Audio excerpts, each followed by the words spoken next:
recent rape of a 6-week-old baby in Uppington in the Northern Cape has seen many references to the rape of 9-month-old baby Tsepang in the same area, and that was in 2001.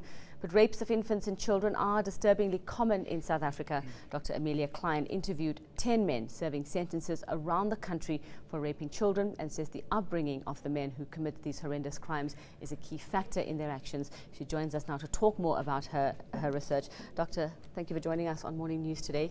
I'm going to get straight into it. These men that you interviewed, why did they rape young children? They raped them in response to an upbringing associated with a lot of maltreatment, but maltreatment on every single level. And I think it's important to make the point now that as horrendous as these acts are, it is critical that we understand them, because by understanding we can possibly do something about it. So did they all have, like you say, a lot of it was maltreatment, a lot of it was their childhood, a lot of it stemming from their childhood. Was that a common thread? Did they all have the same reason, or did it vary a little bit along the lines? Their psychosocial histories were almost identical. They had childhoods associated with physical and emotional abuse, not sexual abuse, but physical and emotional abuse, as well as a lot of neglect.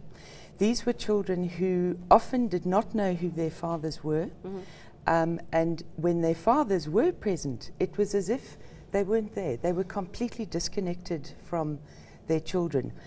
We know that the first 5 years of a children's life are absolutely critical, and that is when something called attachment forms. And when children are maltreated, they don't form that warm bond with a parent and caregivers, and that then sets the pattern for relationships for the rest of their lives. These men grew up in abject poverty.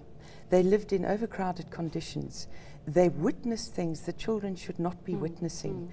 They witnessed domestic violence. When children witness violence like that, they start seeing it as normal. When children are beaten, they start accepting that as normal. And as a result of that, children start to act out. And these men started bullying other children from a very young age. And this terrible pattern would then follow, where they would be beaten because they were beating other children, which, if you think about the logic of it, it's extraordinary. These men had very limited school education, and all of their role models were very negative. And again, we know that children learn by watching. And if your life is surrounded by violence, and everyone in your life is administering violence to you, there's a pretty good chance that you're going to grow up and become a very violent adult yourself. These acts were completely spontaneous.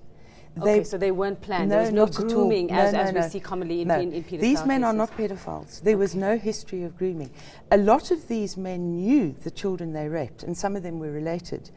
And in fact, this incident we had last week of a 6-week-old was very similar to one of the life histories of the men who participated in my study, in that he was the uncle of the 3-month-old infant that he raped. Now, I have to ask, and you say none of the men you interviewed had been sexually abused as children. Correct. How did their anger and their upbringing in terms of witnessing violence and domestic violence translate into raping a child younger than 3 years old?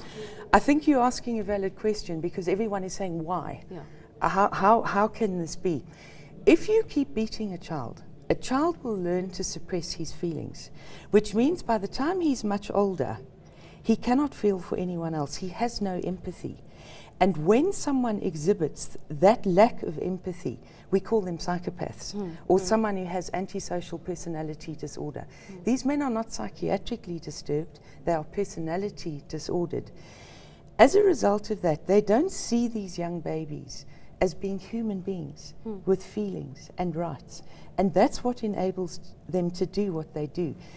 But all of the men described to me, just before they committed these acts, intense anger. Some of them had been slighted by real or desired sexual partners. Some of them had had fights with older male relatives.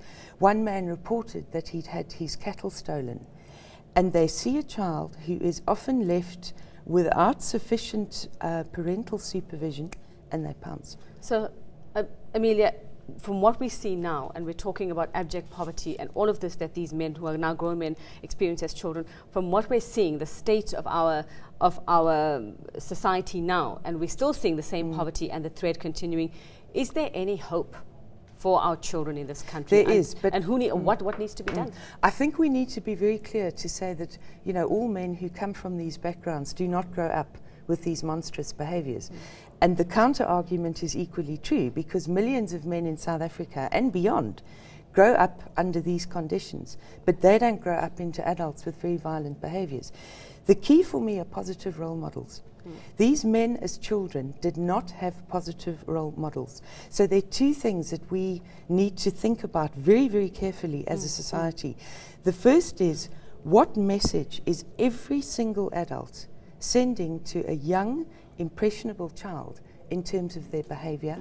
And we need to think very carefully how we are disciplining our children. The consequences of continued corporal punishment are very clear. We know it stops problematic behavior in the short term. It's the longer term consequences that are far more serious.